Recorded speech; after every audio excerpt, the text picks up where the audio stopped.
Bismillahirrahmanirrahim. Assalamualaikum warahmatullahi wabarakatuh. Perkenalkan, nama saya Rizka. Saya dari Prodi Pendidikan Islam Anak Usia Dini. Puji syukur kita panjatkan atas kehadirat Allah Subhanahu wa Ta'ala yang telah melimpahkan rahmatnya sehingga saya masih diberi kesempatan untuk bisa memaparkan materi mengenai sejarah Daulah Fatimiyah di Mesir. Pada pembahasan kali ini ada 4 poin yang saya bahas. Yang pertama, latar belakang munculnya sejarah Daulah Fatimiyah di Mesir. Yang kedua, pembentukan pemerintahan. Yang ketiga, masa kejayaan dan perkembangan ilmu pengetahuan. Dan yang terakhir, masa kemundurannya. Baik, untuk mengefisienkan waktu, saya akan memaparkan materi ini mengenai sejarah Daulah Fatimiyah di Mesir. Yang pertama, mengenai latar belakang munculnya Daulah Fatimiyah di Mesir. Islam masuk Mesir pada masa pemerintahan Umar ibnu Khattab. Ketika itu Amir ibnu Ashha disuruh khalifah membawa tentara Islam untuk mendudukinya. Karena dari segi geografis Palestina yang berbatasan langsung dengan Mesir tidak akan aman tanpa menduduki Mesir. Sementara Palestina ketika itu sudah dapat ditaklukkan tentara Islam. Setelah menduduki di daerah Mesir, Amir ibnu Ashad langsung diangkat menjadi gubernurnya dan menjadikan Fusta dekat Kairo sebagai ibu kotanya. Selanjutnya, Daulah Islamiyah silih berganti menduduki Mesir antara lain Daulah Umayyah, Daulah Abbasiyah, Daulah Fatimiyah yang ditandai dengan berhasilnya Jauhar al-Khatib atau Panglima Besar. Khalifah Mu'izzuddinillah mendirikan universitas tertua di dunia yang bernama Al-Azhar pada tahun 974 Masehi. Nah, yang kedua, pembentukan pemerintahan. Menjelang akhir abad ke-10, kondisi Daulah Abbasiyah Baghdad mulai melemah karena daerah kekuasaan yang luas sudah tidak dapat terkonsolidasikan lagi, atau tepatnya memasuki masa disintegrasi. Kondisi seperti ini membuka peluang bagi munculnya daulah-daulah kecil di daerah-daerah yang membebaskan diri dari pemerintahan pusat, terutama bagi gubernur dan khalifahnya yang sudah memiliki tentara sendiri. Di antaranya adalah Daulah Fatimiyah. Selain itu, hubungan antara Daulah Abbasiyah dengan orang-orang Syiah selalu dalam keadaan konflik. Karena Daulah Abbasiyah pernah mengkhianati orang-orang Syiah, maka sekte Syiah bersikap oposisi bagi pemerintahan Daulah Abbasiyah. Daulah ini diberi nama Fatimiyah karena dibangsakan kepada Fatimah putri Rasulullah Shallallahu Alaihi Wasallam, sebab mereka mengaku masih keturunan Nabi Muhammad Shallallahu Alaihi Wasallam melalui Ali dan Fatimah dari keturunan Ismail an Ja'far al-Shiddiq. Mereka adalah sekte Syiah Ismailiyah. Yang ketiga, masa kejayaan pemerintahan dan perkembangan ilmu pengetahuan. Pada masa kejayaan ini berada di bawah tiga khalifah, yaitu Al-Mu'izzuddinillah, Al-Aziz Billah, Al-Hakim Biamrillah. Daulah Fatimiyah menjadi daulah ketiga dalam Islam setelah Daulah Abbasiyah dan Daulah Umayyah Qardafa yang berhasil memajukan peradaban Islam pada periode klasik. Yang pertama, Khalifah Al-Mu'izzuddinillah. Khalifah Al-Mu'izzuddinillah termasuk salah seorang khalifah Daulah Fatimiyah yang mengagumkan. Dia adalah seorang yang luas pengetahuannya. Bahkan dia sangat cinta pada ilmu pengetahuan sastra, pandai mengatur siasat sehingga dia dikagumi baik kawan maupun lawannya. Selain itu, Panglima Jauhar al-Khatib membangun penggutuan tinggi Al-Jami Al-Azhar dan Khalifah Mu'izzuddinillah meresmikan Universitas Al-Azhar tersebut pada tanggal 7 Ramadan 361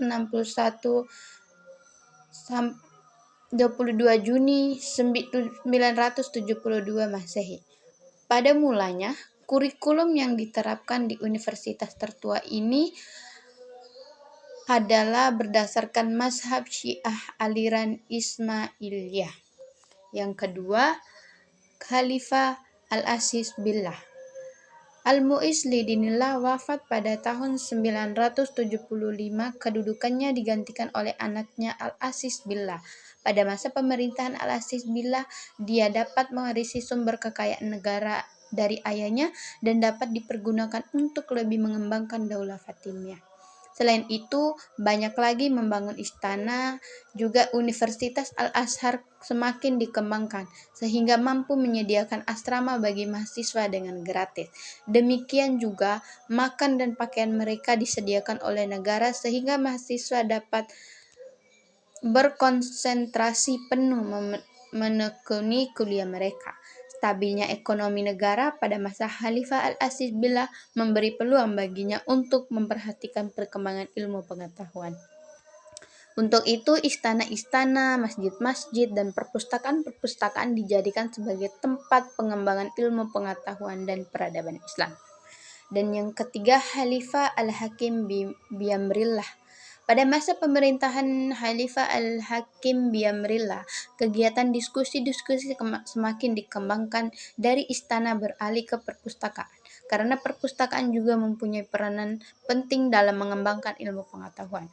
Oleh karena itu, pada masa pemerintahan Hakim Biamrillah, dia sudah membangun perpustakaan yang bernama Darul Hikmah dan menugaskan kepada para ilmuwan baik di bidang ilmu nakli maupun ilmu akli untuk mengelola perpustakaan tersebut.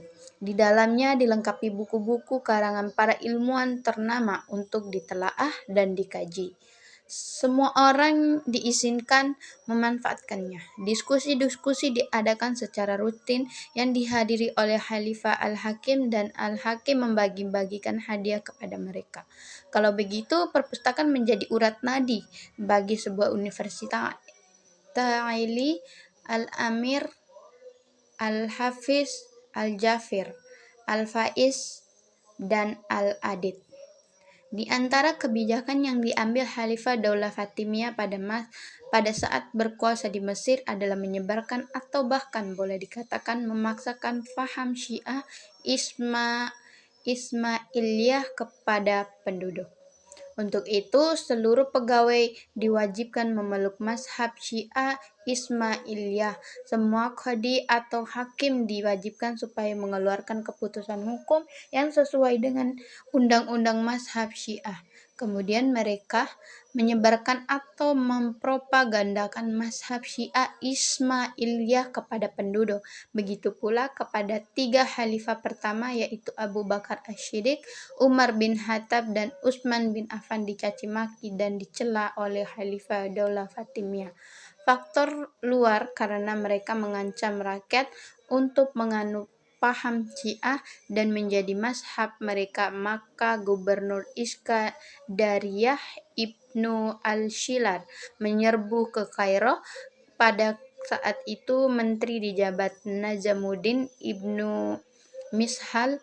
Terjadi bentrok dan peperangan di antara dua pasukan tersebut. Demikianlah terjadi silih berganti perebutan kekuasaan.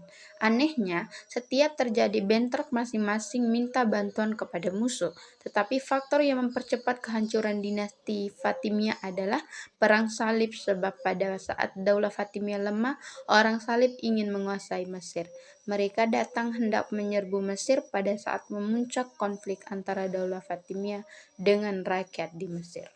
Itulah pemaparan materi dari saya. Berikutnya kesan-kesan saya setelah membaca sejarah Daulah Fatimiyah di Mesir. Yang pertama, saya terkagum-kagum dengan seorang khalifah yang bernama Al-Mu'izzuddinillah. Dia adalah seorang yang sangat dikagumkan.